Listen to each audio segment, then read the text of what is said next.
அடர்ந்த காட்டுப்பகுதியில் ஒரு பெரிய ஆலமரத்தின் அடியில் அனைத்து விலங்குகளும் ஒன்று கூடின. அந்த ஆண்டின் கடுமையான கோடைக்காலம் என்பதால் காட்டில் உள்ள நீர்நிலைகள் அனைத்தும் வறண்டு போயிருந்தன. விலங்குகள் ஒவ்வொன்றாக தங்கள் தாகத்தை தீர்க்க வழியின்றி தவித்தன. அப்போது அந்த கூட்டத்திற்கு தலைமையேற்ற சிங்கம், காட்டின் மறு எல்லையில் ஒரு பெரிய நதி உள்ளது. நாம் அனைவரும் அங்கு செல்ல வேண்டும். ஆனால் அங்கே செல்வதற்கு முன் ஒரு ஆபத்தான சிங்கத்தின் எல்லையை கடக்க வேண்டும் என்று எச்சரித்தது.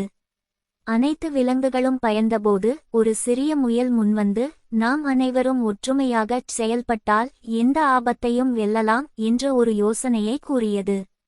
முயலின் திட்டப்படி கரடிகள் வழியிலுள்ள முட்களை அப்புறப்படுத்தின, நரிகள் பழங்களை சேகரித்து சிறிய விலங்குகளுக்கு உதவின மற்றும் யானைகள் தங்கள் முதுகில் குட்டிகளை சுமந்து நடந்தன.